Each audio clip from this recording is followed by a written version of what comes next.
올해 신년 특별 새벽 기도의 주제는 하나님이 쓰시는 사람입니다. 다시 말해서 하나님이 쓰시는 사람이 있고 쓰임받지 못하는 사람이 있습니다. 하나님께 쓰임받는 것이 축복입니다. 하나님은 그 사람을 쓰실 때 그냥 쓰시지 않습니다. 그의 삶을 만져주시고 그의 모습을 만져주셔서 주님 쓰시기에 좋도록 사용하십니다. 그래서 우리가 할 일이 있다는 겁니다. 하나님이 할 일도 있지만 하실 일도 있지만 우리가 해야 될 일도 있습니다. 우리는 주님이 쓰시도록 쓰기에 좋도록 준비가 되어야 됩니다. 오늘은 세 번째 제목이 건강한 양심이에요.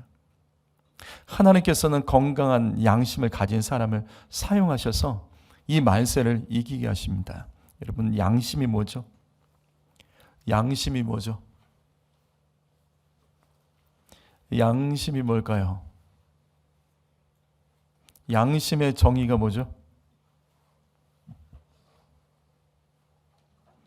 이게 참 특이하죠. 사람은 양심이라는 것이 있는데 이게 굉장히 특이한 겁니다. 이게 하나님께서 주신 겁니다. 이 양심은 하나님을 몰라도 모든 사람이 보편적으로 가지고 있는 하나님을 인식할 수 있는 그 기능이 양심입니다. 양심은 옳고 그름, 선과 악을 판단하는 기준입니다. 성경에는 양심이라는 단어가 33번 나옵니다. 구약에 5번, 나머지가 신약에 28번 나옵니다. 왜 구약 성경의 3분의 1밖에 되지 않은 신약 성경에는 양심을 더 강조할까요? 왜일까요? 신약 성경, 구약 성경의 3분의 1밖에 되지 않습니다. 그러나 구약 성경에는 양심이라는 단어가 5번 나오지만 신약에 28번 몰려 나옵니다. 이유가 뭘까요? 자, 이유가 뭘까요? 성도 여러분, 옳고 그름을 판단하는 기준이 뭐죠? 옳고 그름을 판단하는 완벽한 기준이 뭐죠? 맞습니다. 선악을 판단하는 분명한 기준은 하나님 말씀이죠. 구약 성경은 율법을 강조하는 말씀이기 때문에 양심을 굳이 강조하지 않습니다. 근데 신약 성경은 달라요. 신약 성경에 28번 양심이라는 단어가 나오는데 신기하게도 그중 25번이요. 25번이 서신서에 나옵니다. 서신서가 뭐냐면 신약 성경 중에 끝에 서자로 끝나는 성경이 서신, 즉 편지입니다. 로마서, 고린도 전후서, 요한 1, 2, 3서, 유다서, 이 서자로 끝나는 말씀은 다 사도들이 교회나 교회 대표들에게 보내는 편지를 말합니다. 여기에 양심이 다 들어가 있습니다. 28번 중에 25번이에요. 그러면 왜 신약 성경에는 서신서가 이렇게 많을까? 신약 성경에는 서신서가 거의 대부분입니다. 그리고 거기에 왜 양심이라는 단어가 그렇게 많이 들어가 있을까? 이유가 뭘까요? 이유가 뭘까요? 신약 성경에 왜 서신서가 많죠?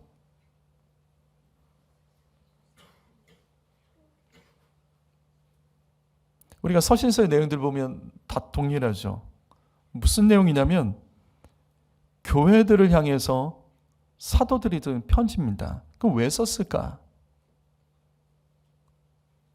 당시 교회들이 복음의 핍박을 받고 있었죠. 복음이 전파되면서 교회가 유대인들과 로마의 핍박을 받고 있었습니다. 그냥 핍박이 아닙니다. 복음 때문에 순교자가 나오고 많은 성도들이 배교하며 성도가 성도를 고발하는 일들이 벌어졌습니다. 그래서 교회가 무너지고 있었어요. 성도들이 흩어져서 신앙을 지켜야만 했습니다. 이때 성도들이 얼마나 고통스러웠는지 마라나타를 외치며 예수님 좀 빨리 오십시오. 일이 좀 빨리 끝나기를 원합니다. 바로 이겁니다. 당신은 오늘날과 달리 신앙을 지킬 수 있는 성경이 없었죠. 성경이 없었습니다. 온라인 예배가 어디 있겠습니까? 그래서 성도들은 자신이 배운 말씀을 붙잡고 그 말씀을 수없이 반복하고 되새기고 또 되새기면서 오늘날 북한교회 성도들처럼 그렇게 목회자를 만나지 못해도 성경책이 없어도 자기가 알고 있는 말씀을 적어가며 그 말씀을 지키며 붙잡고 살아갔습니다. 그래서 신약 성경에는 양심이란 단어가 강조되는 겁니다. 오늘날처럼 말씀이 구체적으로 없었던 시대였고 성도들이 몇 개의 말씀을 마음속에 붙잡고 그 말씀을 붙잡고 어떻게든 그 말씀대로 살아가려고 하며 몸부림치며 선한 양심을 가지고 믿음을 지키고 세상을 살아야만 했던 그런 시대였습니다. 성경이 없었다고요. 우리가 알고 있는 이 성경책이 이때는 없었습니다. 다시 말해서 초대교회 이 핍박의 시대의 성도들에게 양심은 그냥 선악을 판단하는 기준이 아닙니다. 하나님의 음성이에요. 하나님의 음성과 똑같은 겁니다. 성도 여러분, 바로 이것입니다. 말세의 성도들은 이 선한 양심, 건강한 양심을 훈련해야 됩니다. 우리는 코로나를 통해 경험했지요. 코로나를 통해 경험했습니다. 대한민국도 다른 나라들처럼 국가가 예배를 통제할 수 있구나. 교회가 전 세계에서 이 많은 이 나라가 기도와 찬양 소리가 통제해 나갈 수 있구나. 그런데 통제했더니 통제가 되더라. 나라가 그렇게 하지 말라고 하니까 교회들이 따라가더라. 나라가 위협하고 언론이 협박하고 서로 몰아가니까 우리 안에도 갈라지더라. 갈라지는 거예요. 어떻게 이런 시국에 교회에서 예배를 합니까? 갈라지는 거예요. 어떻게 그래도 교회가 모이지 않습니까? 갈라지는 겁니다. 이게 갈라지더라고요. 말씀을 이렇게 배웠는데도. 코로나 때 깨어있는 교회와 깨어있는 성도들, 그런 교회와 그렇지 않은 교회의 성도들이 이게 나눠지더라고요. 그래서 목회자의 지도 없이도 신앙생활을 해야만 했던 이 시대가 코로나였습니다. 예배가 멈춰지는 것이 하나님의 뜻이라고 말을 하고 온라인 예배도 하나님과 대면하는 예배라며 그렇게도 대면하며 예배하는 거라며 이게 다 갖다 붙이는 사람들이 생기더라고요. 성도 여러분, 목사로서 어려운 말씀 드립니다. 말세에 사람을 의지하지 마십시오. 목사도 다 믿지 마세요. 제가 말하는 것도 다 믿지 마세요. 분별하세요. 저도 흔들릴 수 있고 저도 틀릴 수 있습니다. 저도 어떤 극한 상황이 되면 잘못 가르칠 수 있습니다. 여러분, 목사의 말도 성경적으로 점검하십시오. 하나님의 말씀이 맞는지 분별하십시오. 아닌 것이 있으면 거절하세요. 성경 말씀을 통해서 그것이 아닌 것이 분명하면 거절하세요. 그래서 신앙의 양심이 훈련되어 있어야 됩니다. 선한 거룩한 양심, 믿음의 건강한 양심이 훈련되어 있어야 됩니다. 목사도 배교할 수 있습니다. 목사도 이 한국교회 과거에 일제시대 때 신사참배처럼 목사도 말세를 두려워하며 국가를 두려워하고 신앙의 타협을 외칠 수 있습니다. 목사가 성경 말씀대로 가르친다면 따르십시오. 그러나 타협된 가르침과 세상의 처세술, 인본주의 그걸 가르친다면 신앙의 양심으로 거절하셔야 됩니다. 초대교회 사도들이 성도들에게 그렇게 가르친 겁니다. 하지만 조심해야 될 것이 있습니다. 이 양심이라는 것은 완전하지가 않아요.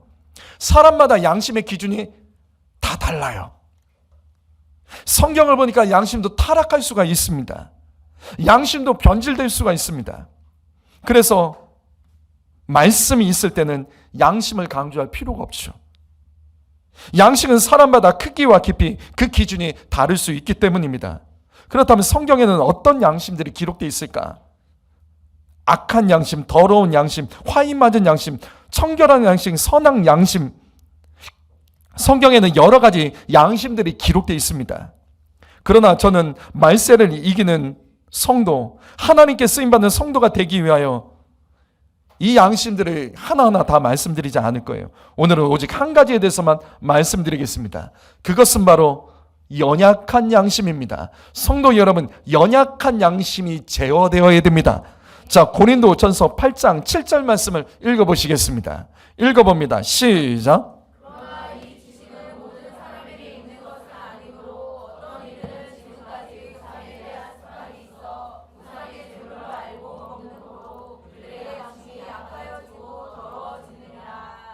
자, 고린도전서입니다. 고린도전서 말씀을 볼 때는 항상 교회가 쪼개져 있는 그 배경을 가지고 말씀을 봐야 되죠. 당시 4개의 당파로 쪼개진 이 고린도 교회, 이 같은 연약한 양심 때문에 교회가 또 분열되고 있었습니다. 우리가 지난 주일 말씀처럼 고린도 지역은 헬라 문화의 중심입니다. 여긴 거대한 항구 도시예요. 그래서 이곳에는 바다의 신 포세이돈을 기념하는 올림픽 경기 같은 이스트미아 경기 같은 것들이 열렸지요. 그리고 이 도시에서는 우상의 제사가 활발했습니다. 그리고 제사 후에는 제사에 사용된 음식들이 시장에 나와서 팔렸습니다. 자, 바로 이 지점부터 고린도 교회 안에 갈등이 일어났습니다. 성도가 시장에서 고기를 사 먹을 때 우상의 제사에 사용된 고기를 사 먹어도 되냐, 먹어도 되냐, 먹지 말아야 되냐라는 문제예요. 이것 때문에 교회 안에서 또 싸우고 갈라졌던 겁니다. 이것에 대해서 바울은 분명히 말합니다. 오늘 우리가 읽은 말씀 보면 우상에게 사용된 이 음식이라도 이건 아무 문제 없다. 영적으로 아무런 문제가 없다라는 겁니다. 맞죠? 여러분, 제사에 사용된 음식을 먹으면 귀신 들립니까? 제사에 사용된 음식 먹으면 귀신 들려요? 그 영혼이 더러워집니까? 아니, 음식은 음식이에요. 굳이 제사상에 올려간 음식을 찾아서 먹을 필요는 없겠죠. 그러나 사용된 음식이라도 기도하며 먹으면 아무런 문제가 없습니다. 영적으로 문제가 없습니다. 바울은 그것을 가르쳤어요. 여기 그래서 지금 이 말씀이, 이 지식이 바로 그걸 말합니다. 제사에 사용된 고기라도 굳이 확인하며 사 먹을 필요 없다. 먹든 안 먹든 아무 상관이 없다. 확인하지 않고 그냥 사 먹어도 문제될 것은 하나도 없다. 그게 이 지식을 말하는 겁니다. 하지만 이 지식이 가진 사람이 있고 없는 사람이 있는 거예요. 어떤 사람은 우상의 제사에 상용된 음식을 먹으면 그거는 죄다. 그것은 죄다.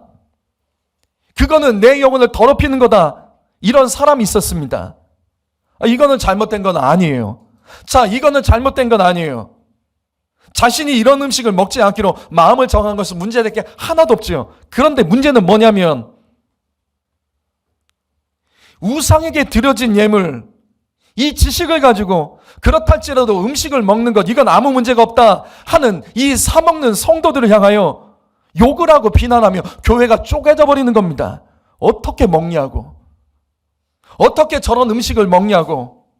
우상의 제사에 사용된 고기인지 아닌지 확인하지 않고 어떻게 먹을 수 있냐며 성도들 중에 비난을 하고, 그래서 교회가 또 쪼개졌습니다. 고린도 교회가 분열된 이유 중에 하나가 이같이 약한 양심을 가진 사람들, 선과 악을 구별하는 기준이 약한 사람들이 있습니다. 그 사람들 때문에 다시 교회가 쪼개진 거예요. 다시 말해서 바울은 이 같은 음식에 대해서는 영적인 지식이 없는, 자기 기준으로 그래서 다른 사람을 정죄하는 성도들에 대해서 바로 음식에 대한 약한 양심을 가진 사람들이라고 바울은 말을 하고 있는 거예요. 자, 그렇다면 어떻게 해야 될까? 어떻게 해야 되죠?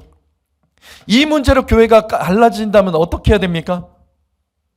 약한 양심을 가진 사람들은 이것을 먹으면 문제가 된다.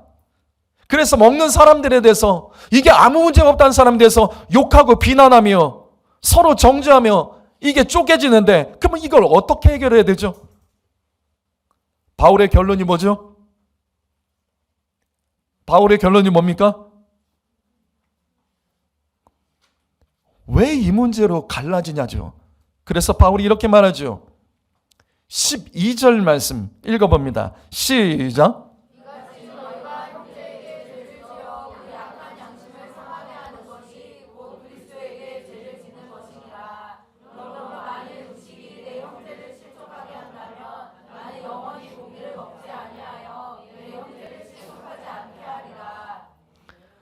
내가 고기를 먹어도 된다는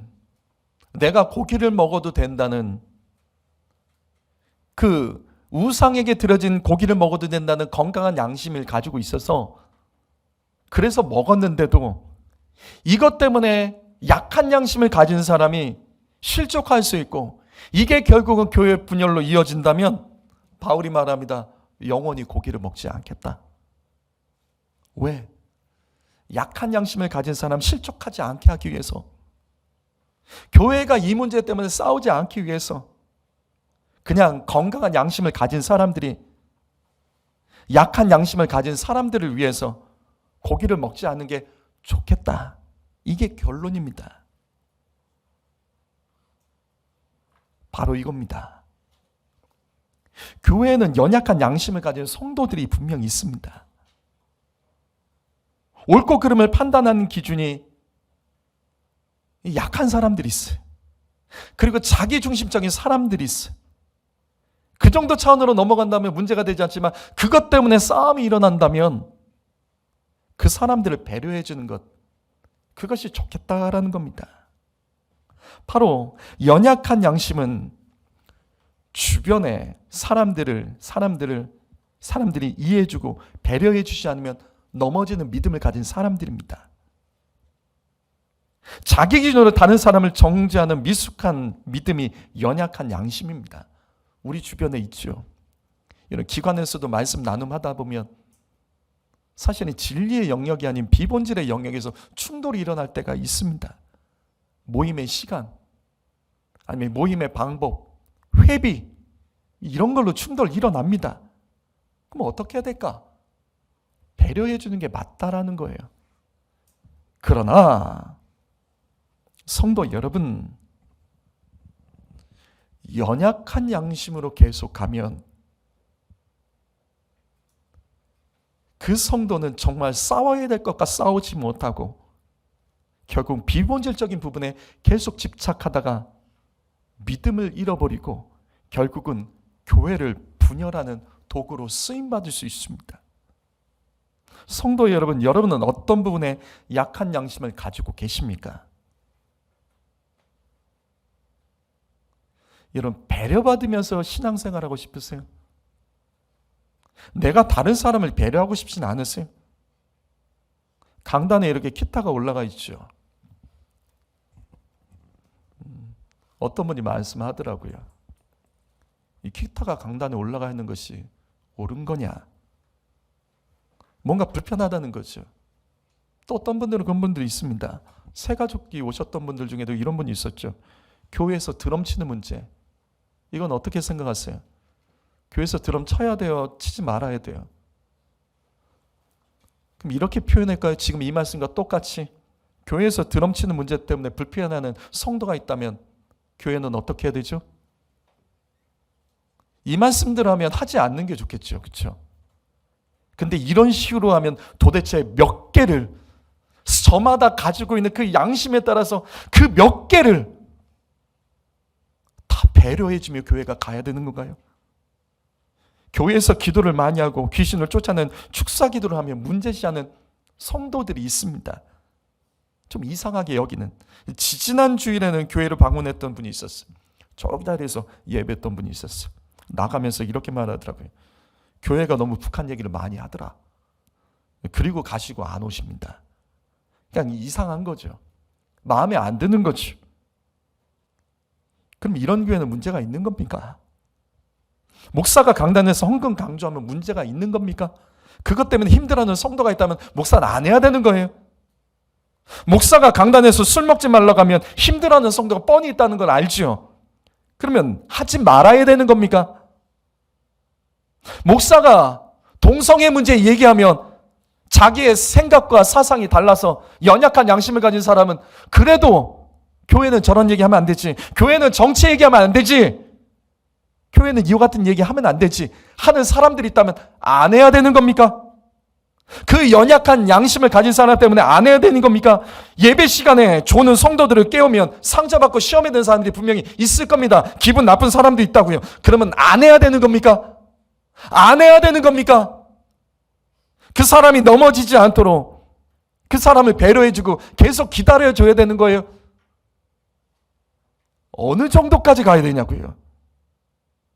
바로 이 문제입니다. 성도 여러분, 많은 교회가 약한 양심을 가진 성도들을 위해서 그들이 불편해하기 때문에 교회가 정치 얘기를 안 하고 헌금 얘기를 안 하고 술 문제를 거론하지 않고 낙태 동성애 얘기도 하지 않고 요즘에는 죄에 대한 설교도 하지 않습니다. 코로나 때는 그래서 모이지를 않았던 겁니다. 연약한 양심을 가진 성도들, 그래서 불편해하는 성도들 때문에 그 사람들 시험에 들까봐 또 다른 교회 갈까봐 그냥 피해가는 거예요. 이게 본질이라고 생각하십니까? 다시 고린도전서 8장 12절 말씀을 다시 보시죠. 성도 여러분, 이 말씀을 잘 이해하세요. 바울이 말하고자 하는 것은 연약한 양심을 가지는 성도들을 돕고 배려해야 된다. 맞죠? 그러나 사실은 강조하는 부분은 뭐냐면 이와 같은 연약한 양심을 가진 사람들로 인해서 교회가 쪼개질 수 있는 것. 이 고린도 교회가 지금 그 문제로 쪼개져 있기 때문에 이 문제를 해결하기 위해서 이렇게 말을 했던 거죠. 그럼 이 문제 말고 다른 걸로 또, 이 문제 말고 다른 걸로 또 충돌되면 그걸 계속해서 그 사람들에서 피해가는 게 교회가 맞냐고요. 아니요. 건강한 양심으로 자라게 하는 것이 교회입니다. 성도 여러분, 연약한 양심 조심하십시오. 연약한 양심을 조심하십시오. 연약한 양심을 가진 성도들은 음식 때문에 실족하는 사람, 먹는 것 때문에 넘어지는 사람, 먹는 것 때문에 믿음을 잃어버린 사람입니다. 이 말씀에서 연약한 양심은 먹는 것 때문에 믿음을 잃어버린 사람이라고요. 먹는 것 때문에 성도와 싸우는 사람들입니다. 무슨 말이에요? 이해가 되십니까? 여러분은 무엇 때문에 자주 넘어지십니까? 여러분은 무엇 때문에 자주 시험에 드십니까? 여러분은 자주 무엇 때문에 찬양을 빼앗기고 믿음을 잃어버리십니까? 연약한 양심 있으십니까? 연약한 양심, 본질이 아닌 비본질적인 문제, 핵심은 놓치고 정말 붙잡아야 될 것, 싸워야 될 것과 영적 싸움을 하는 것이 아니라 내 기준, 내 연약한 양심, 그것 때문에 흔들려서 온전한 믿음으로, 건강한 믿음으로 나아가지 못하는 성도 여러분이 계십니까? 성도 여러분, 연약한 양심을 조심하십시오. 연약한 양심을 위해서 참아주는 것, 그 같은 사람을 위해서 참아주고 기다리는 건 교회에 필요합니다. 그런데 한두 사람이 아니잖아요. 한두 사람이 아닙니다. 한두 사람이 아닌 것을 교회가 언제까지 다 맞춰주냐고요. 분명하게 가르쳐야죠. 연약한 양심은 공동체를 약하게 만들고 분열시킵니다. 그래서 고린도 교회가 분열된 거예요. 연약한 양심은 믿음을 약하게 만듭니다. 연약한 양심은 하나님께서 쓰실 수 없습니다. 연약한 양심으로 말세를 이길 수 있다고 생각하십니까? 코로나 이 한 번을 겪으면서도 우리는 이 연약한 양심 때문에 예배가 멈춰지고 영상 예배 하면서도 그 안에서 은혜 있다고 말은 하죠. 정말 이게 맞냐고요. 연약한 양심을 가진 성도들은 가정과 일터에서도 믿음을 지킬 수가 없습니다. 그래서 우리 교회는 공동체의 신앙을 강조하는 거죠. 우리 교회는 특별히 뭐 활동이 많고 그런 거 없어요. 예배를 제가 강조한 이유가 바로 이거예요. 예배를 드리지만 우리가 예배를 드리는 이 과정과 예배 후에 성도들 간에 서로 씨름하고 이런 것들이 분명히 있는 거예요. 이것들은 자꾸 만나고 자꾸 모여서 이것들은 해결하며 연약한 양심들이 건강한 양심으로 변화돼야 되는 거예요. 우리 교회 처음 오셨던 분들은 거의 똑같아요. 와서 했던 말들이 있었습니다. 저는 기억하죠. 왜 교회가 이러냐? 왜 교회가 이렇게 해야 되냐? 이렇게 하면 안 되냐? 한국교회는 왜 이렇게 하냐? 이런 문제들을 제기하는 분들이 꼭 있어. 자기 기준으로 자기가 배운 대로. 저는 그게 틀렸다고 말하는 것이 아니에요. 틀렸다고 말하는 것이 아니에요. 그런데 시간을 가지고 우리가 신앙생활을 하면서 예배를 드리다 보면 어느 것이 맞는지 틀린지는 시간이 지나면서 이게 분명해질 거예요. 주일 한 번 예배 드려야 됩니까? 주일 한 번만 예배 드려도 충분하죠? 아니요, 충분하지 않습니다. 수요예배 드리시고 금요예배 드리고 새벽기도도 하셔야 됩니다. 이게 이해가 안 되는 분들이 계시죠. 이해 안 되는 분이 계시죠. 교회는 마음 편히 와서 여기서 내가 좀 쉬고 안식을 누려야 된다. 아니요. 교회는 치열하게 주님과의 말씀을 가지고 내 삶에 적용하며 싸워야 됩니다. 그래서 교회는 힘들어야 돼. 힘들어야 돼. 어떻게? 내 영이 졸면 안 된다고요. 교회는 깨우는 곳입니다. 성도는 깨움받는 사람이고 목사는 깨우는 사람입니다. 이게 교회 아니에요. 이게 교회 맞잖아요. 이래야지 우리가 마지막 때를 살아갈 수 있는 것 아닙니까? 말씀이 나랑 충돌되면 그 말씀이 충돌되는 영역은 죄로 다루셔야죠. 그 목사가 피해갈까요? 한두 사람에서 피해가고 이 사람에서 저거 피해가고 저 사람에서 저거 피해가고 그렇게 하면 되겠냐고요. 우리 교회 지난 12월에 다른 교회 목사님들이 오셨죠. 그리고서 우리 교회 보고 주보를 보고 여러 가지 붙어있는 포스트를 보고 저한테 다양한 말을 하죠. 이 목사, 교회는 이렇게 하면 안 돼. 교회면 정치 얘기하면 안 돼. 저런 사람들과 어울리면 안 돼. 교회는 술 먹지 말라 이런 거 말하면 안 돼. 그러면 성도들이 힘들어해. 교회를 떠나. 맞죠? 한국 교회가 그렇게 하는 거 맞잖아요. 그럼 그게 안 하는 게 맞는 거예요. 연약한 양심을 배려하는 것이 맞다고 생각하십니까? 한두 사람이 아닌데 이걸 어떻게 다 맞춰요? 우리는 말씀에 맞춰야 되는 것 아닙니까? 우리는 사명을 위해서 우리의 것을 좀 제어하고 우리의 것을 좀 절제하며 가야 되는 것 아닙니까? 우리는 공동체가 강해져야 되지 내 마음이 편해져야 되는 겁니까? 나를 이끄는 교회 지도자들이 있고 공동체 지도자들이 있으면 협력해서 그 사람 중심으로 해서 하나 되는 게 맞는 것이지 내가 맞지 않으면 그냥 뛰쳐나가고 거기서 그것을 뭔가 바꾸려고 하고 이게 맞는 거라고 생각하십니까? 끝까지 같이 가보셨습니까? 바로 이 문제예요. 말세를 어떻게 이길까? 말세가 될수록 교회는 자꾸 흔들려요. 성도들이 저마다의 기준과 저마다의 상식과 그것을 가지고 양심을 가지고 교회에다가 제안을 하고 교회를 때로는 분열시키고 그것 때문에 힘들어하고 나에게 맞는 교회를 찾아가요. 근데 맞는 교회가 있다고 생각하십니까? 내가 바뀌어지지 않으면 나에게 맞는 교회가 정말 있을까요? 이것마저도 저거는 또 부딪힐 겁니다. 성도 여러분 부탁드립니다. 건강한 양심으로 성장해 나가시기를 예수님의 이름으로 축복합니다. 우리는 말씀의 기준으로 가는 거예요. 말씀이 아니라면 아닌 거고 말씀이 하라고 하면 하는 거죠. 우리의 양심은 말씀의 양심으로 성장해 가야 되는 거예요. 디모데전서 1장 19절 말씀 읽어볼까요? 시작. 믿음과 착한 양심을 가지라. 어떤 이들은 이 양심을 버렸고 그 믿음에 관하여는 파산하였느니라. 믿음의 양심을 가져야죠. 착한 양심, 착한 기준이 뭐죠? 착하다는 기준이 뭐죠? 우리는 나에게 착한 사람이, 나에게 좋은 사람이 좋은 사람이고 나에게 선하게 대한 사람이 선한 사람, 사람은 보통 다 그렇게 가지요. 근데 여기서 착한 양심은 뭐죠? 말씀의 기준이죠. 말씀의 기준으로 양심을 세우고 삶에서 옳고 그름 판단하는 거예요. 성경은 모든 내용을 다 다루지 않습니다. 성경은 모든 내용을 다 다루지 않습니다. 무슨 말이냐면 케이스 하나하나를 성경은 다 다루지 않는다고요. 그래서 성도는 양심이 필요한 겁니다. 양심으로요.